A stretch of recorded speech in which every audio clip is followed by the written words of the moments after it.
I am such an awesome guy. I make so many videos. Hello there, Price of Reason here with a series review.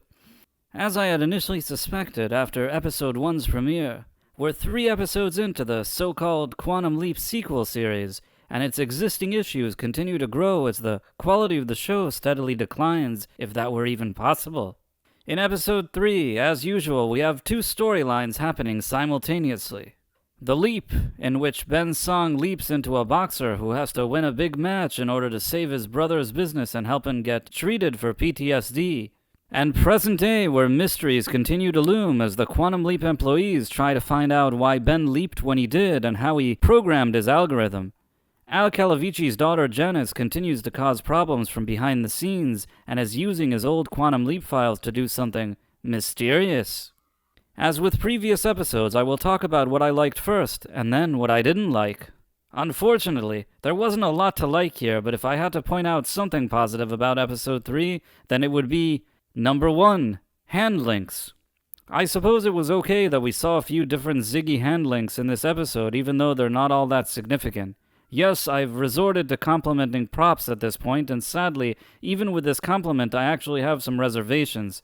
The show wasn't able to use Al's original hand link because it is now considered an iconic TV artifact, so they used a different prototype. This is rather odd because I'm sure there's enough fan-made replicas of the original hand link out there, and the show could have easily secured one, but I guess that would have required some extra work. Number 2, Raymond Lee. Now, just to clarify, I still believe that Raymond Lee is miscast in this role. Until now, I haven't seen Lee exhibit even 10% of the charisma and charm that actor Scott Bakula brought to the table. The only reason I mention Lee here is because I could at least recognize that during episode 3, he did actually make more of an effort than in the previous 2. That's not saying much though, since episode 3 was another dud. Well, that was the good. Now let's talk about what I didn't like. And as you may have guessed, there's a lot of real issues here. Number 1, the leap. Lee may have tried harder this time with his performance, but once again, the show's format continues to derail it. Since we only seem to spend a fraction of the time on the actual leaps, we never really care about Lee or the people's lives he's changing for the better. Instead, they become very uninteresting, one-dimensional characters in an already dull and poorly written show. In episode 3, this was very apparent during an emotional scene between Lee and the brother of the man he leaped into. When Scott Bakula had these type of emotional scenes in the original series, it was only after the characters around him had been fleshed out enough for it to matter, and for us, the viewers, to care. But in Lee's case, with no proper build-up within the writing, these scenes end up just feeling random and pretty much meaningless. Number 2, disregard of lore. I had mentioned in my episode 2 review that this show was originally developed by second-generation disciples of franchise killer J.J. Abrams. In true J.J. Abrams fashion, they pretty much ignore lore and mythology of their own franchise for some cheap member berries and mystery boxes. They also like to dumb things down. That's why this show deleted the whole concept of the waiting room. In the original series, it was established that while Sam had leaped into somebody from another time, they would in turn leap into the waiting room. On rare occasions, we would actually see Al interact with them. This whole concept has been disregarded without any kind of explanation. I assume that the current showrunners abandoned the waiting room idea because they thought it was too sophisticated, or perhaps they themselves didn't even fully understand it. Pretty much like when J.J. Abrams decided that Emperor Palpatine was still alive in The Rise of Skywalker without ever giving a proper explanation as to why. Other inconsistencies that bother me is that Addison just seems to appear out of nowhere and doesn't have a specific entrance like Al did in the original. And I also feel that the blue light and leaping visuals are still very lackluster in this new show compared to what we saw in the original series from decades ago. With all of the CGI that they currently have available, they somehow even managed to make this look watered down. Number 3, hologram romance. The idea of having Addison as Ben's hologram continues to be one of this show's biggest creative missteps. Nobody cares about this relationship. In fact, it's just plain annoying. There is absolutely no fun and adventure when you're leaping around through time with a bitter, disappointed, and emotional fiancé. In fact, I couldn't care less if Ben never remembers her, and the show would be much better off if they just replace her with a completely different hologram. In the original series, Sam and the viewers only find out that he's married after 54 episodes, and in episode 55 he completely forgets about his wife again, and we all understand that it's really for the best.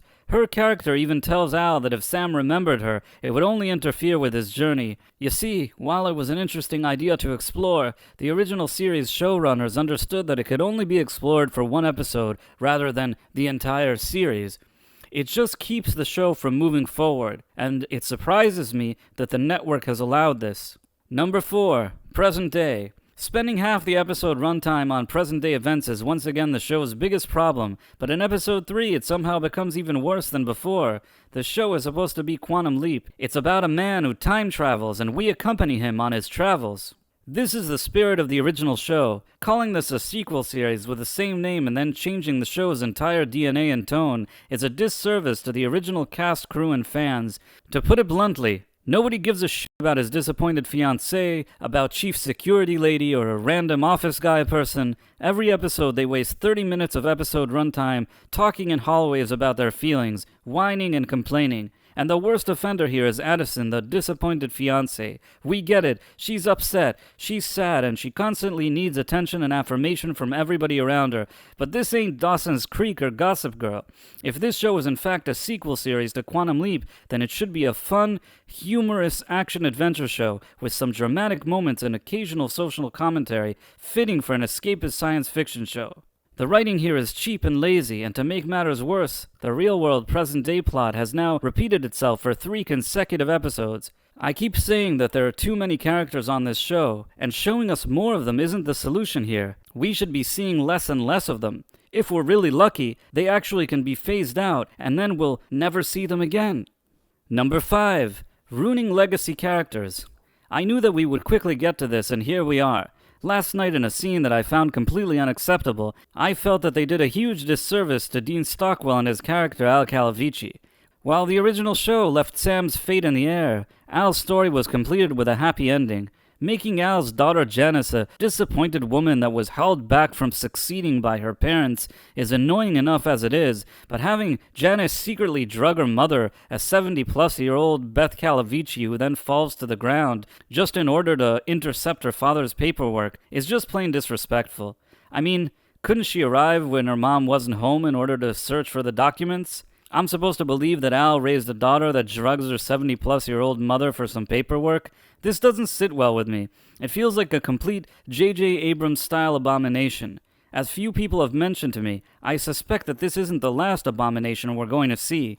Some people believe that Addison will end up being Sam's granddaughter, and that the show will focus on Sam versus Al offspring in present day, which would be a terrible creative direction. Honestly, if this is what the new show plans on being, it would just be best for everybody if NBC quickly cancels it now.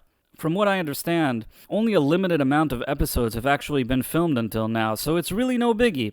They pull the plug on it, and we never think about this show again. At the end of the day, the show continues to be awful. Another completely soulless and misguided attempt to revive a beloved franchise executed by run-of-the-mill industry hacks whose hero is franchise killer J.J. Abrams.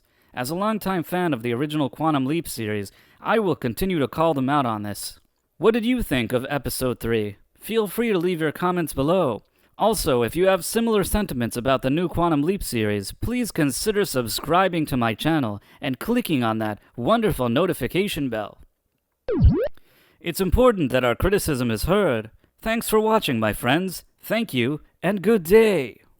I am such an awesome guy. I make so many videos.